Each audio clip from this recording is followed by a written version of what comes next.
Representation on the biggest sporting day in the U.S. Super Bowl logo designer comes out as trans woman. Watch this. Hi, Maureen here. I wanted to share some of the creative work we've been up to at the NFL. Currently, I'm one of the designers and illustrators on the upcoming Super Bowl 56 logo and identity. I've worked across the major leagues redesigning some of the best known brands and team logos across sport. But when I came to the NFL, I was actually Michael. I know, it's been quite a year. I arrived at a place in my life where I needed to face who my authentic self was to move forward. And what I'm pleased to share, and as daunting of a task it was, is I have the support and acceptance of my creative team and the league itself. That gives me the strength to come out as transgender at the NFL. We have an opportunity at the NFL to create change. As creatives, we dream up the impossible. So for me, life imitated art.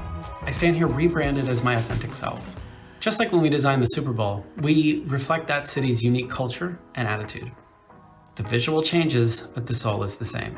I hope my story can be a shining light for others, especially on this Transgender Awareness Week. Thanks.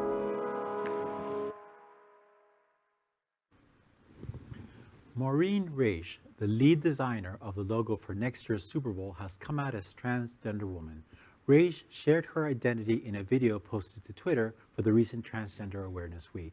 Raish has been out to her family, friends, and colleagues for 7 months, she told Forbes. The pandemic-related lockdown actually was a boon to her transition, as the NFL let employees work half days, and she used one of them to have her first makeover. In a Forbes interview, she said, quote, "I was so right in a very special time for me," end quote. The logo for Super Bowl 56, to be held in February in Los Angeles, was a much more of a team project, but she felt it was important to show that a trans woman had a major role in saying, quote, "Contributing something of value to the Super Bowl as a brand for America to know that a trans woman created it, I think is a powerful thing," end quote. So as Americans sit down on February 13th to watch the biggest sporting event of our country, we are proud to know that the T in our community is being represented even then.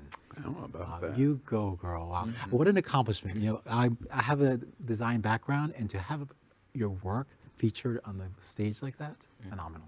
You know, over the summer, Carl Nassib of the Las Vegas Raiders came out. John Gruden has been fired. And it's just good to see that the biggest sport in America and the second biggest sport in the world is no longer tolerating intolerance, at least publicly.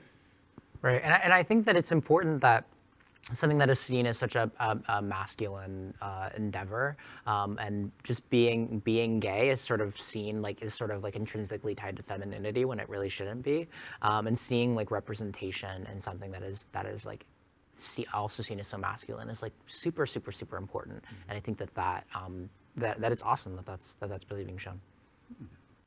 LGBTQ+ news is vital for our community and for the broader world as a whole. We have enough enemies at Fox News. Tucker, Sean, and Lara are loud. We need passionate allies. Happening Out television network, Queer News Tonight, and It's Happening Out are literally out of the closet and into the headlines. Our community needs your support. Like this broadcast and subscribe now to ensure the growth of the entire LGBT